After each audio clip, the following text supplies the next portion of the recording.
ایک جگہ اسی لیے آیا ہے حدیث میں کہ رسول اللہ صلی اللہ علیہ وسلم نے فرمایا ما من ایام اعظم عند اللہ، یہ عبداللہ ابن عمر رضی اللہ عنہ کی روایت ہے کہ کوئی سال کا حصہ اللہ کو اتنا اچھا نہیں لگتا، ولا احب الیہ من العمل فیہن من هذه الايام العشر، جتنا اللہ چاہتا ہے کہ ان 10 دنوں میں لوگ اس کی عبادت کریں، فاکثروا فیہن من التہلیل، لوگوں 3 کام کرنا، ایک تو لا الہ الا اللہ کثرت سے پڑھو۔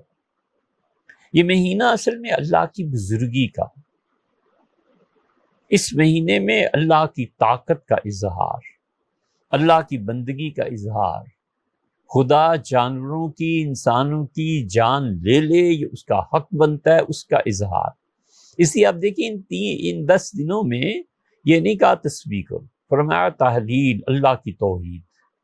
دوسرے ارشاد فرمایا رسول اللہ صلی اللہ علیہ وسلم نے والتکبیر، اور اللہ اکبر، اللہ تعالیٰ کی بڑائی بیان کرنا، والتحمید، اور اللہ کا شکر ادا کرنا۔ تکبیر بھی آپ دیکھیں یہ ہے نا، اللہ اکبر لا الہ الا اللہ واللہ اکبر وللہ الحمد۔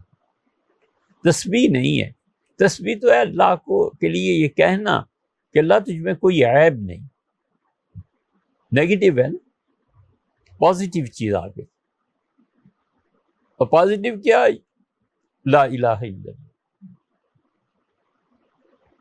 التکبیر، اللہ اکبر کہنا، التحلیل، التکبیر، التحمید، حمد، اللہ کی پاکی، اللہ تعالیٰ کی تعریف کثرت سے بیان کرو، پاکی نہیں تعریف بیان کرو۔ یہ حدیث بہت جگہ آئی ہے، مسند احمد میں بھی ایک جگہ آئی ہے، اور بھی لوگوں نے نقل کی ہے۔ ہمارے استاد تھے، جب ہم پڑھتے تھے تو یہ حدیث اس موقع پہ آئی جب یہ ذی الحجہ تھی، تو ہم نے کہا حضرت کتنا پڑھا جائے؟ تو انہوں نے کہا کلمہ طیبہ روزانہ 10,000 بار تو پڑھو۔ ایسے بادشاہ تھے۔ ایک دن فرمایا کہ 4 گھنٹے لگتے ہیں، مگر جوان لوگوں ہمت کرو، کیا ہے 4 گھنٹے کیا؟ التحلیل، لا الہ الا اللہ کا پڑھنا، اور چاہے پورا کلمہ پڑھ لے، چاہے اتنا پڑھتا رہے اور 10-20 مرتبہ کے بعد پھر کلمہ پورا کر لے۔ اور دوسری چیز تکبیر، اللہ اکبر، یہ جو ہے نا اللہ کی بڑائی بیان کرنے آگے آتا ہے۔ اور تیسری چیز التحمید، الحمدللہ کہنا۔ اسی لیے ام المومنین ام سلمہ رضی اللہ عنہ فرماتی ہیں، مسلم میں آئی ہے یہ روایت، کہ اب دین کے نئے نئے شراح اور یہ نئے نئے فتنے جو پیدا ہو رہے ہیں نا، وہ اس حدیث سے ہی منکر، حالانکہ مسلم میں آئی ہے۔ نبی کریم صلی اللہ علیہ وسلم نے فرمایا، ام المومنین ام سلمہ رضی اللہ عنہ کہتی ہیں کہ ان النبی صلی اللہ علیہ وسلم قال، حضور اقدس صلی اللہ علیہ وسلم، اذا رأیتم ہلال ذی الحجہ، جب ذی الحجہ کا چاند تمہیں نظر آ جائے، واراد احدکم ان یضحی، اور کسی کا ارادہ ہو کہ وہ قربانی کرے گا، فلیمسک عن شعرہ واظفارہ، انہیں اسے چاہیے کہ نہ تو اپنے بال کٹوائے اور جسم کے بالوں کو بھی چھوڑ دے اور اپنے ناخنوں کو بھی چھوڑ دے۔